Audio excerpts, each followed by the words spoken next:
नथो बुधाए हाने छको कंदो सुभाणे सरप्राइज वची दींदो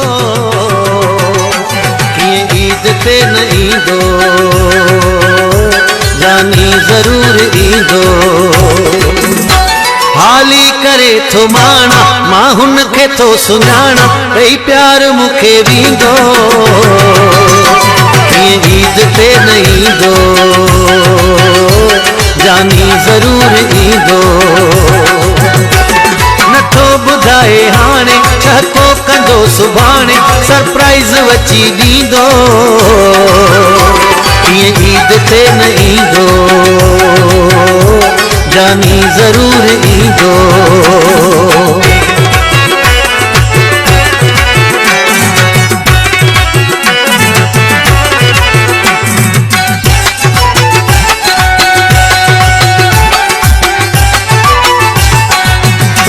ॾिसजो ईंदो अचानक मूले वठी मिठाई रहंदी न असां विच में पोयार विठी खाई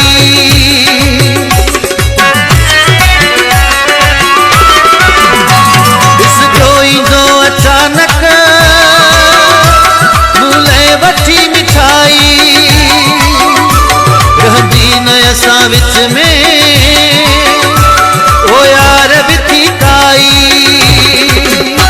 भाकुर बटे हुपाए ज़माने खे जलाए हथ हथ में ॾेई बीहंदो कीअं ईद ते न ईंदो जानी ज़रूर ईंदो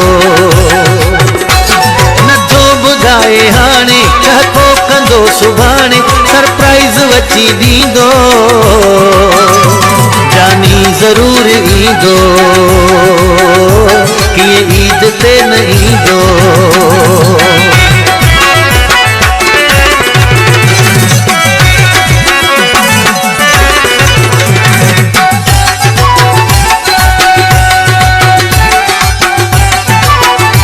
सॼो साल मूंखे बिल्कुल भले न ॾेहू वरंदी मूंखे ख़बर हुन जी मूंखां सिवा न सरंदी सॼो साल मूंखे बिल्कुल भले न ॾेहू वरंदी मूंखे ख़बर हुन जी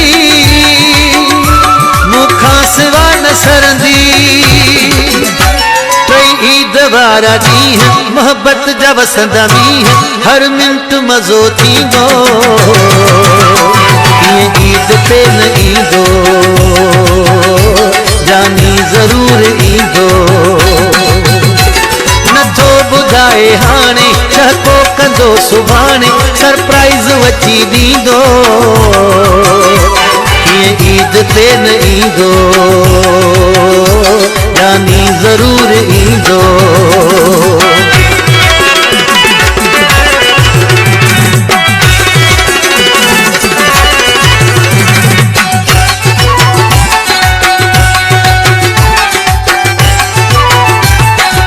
इरशाद जागिराणी मुझ प्यार सचो आहे अल्लाह जो शुक्र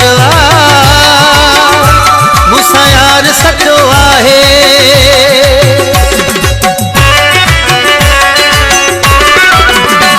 इरशाद जागिराणी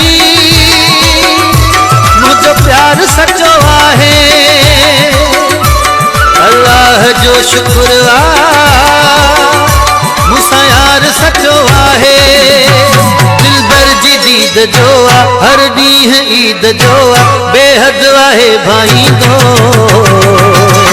कीअं ईद ते न ईंदो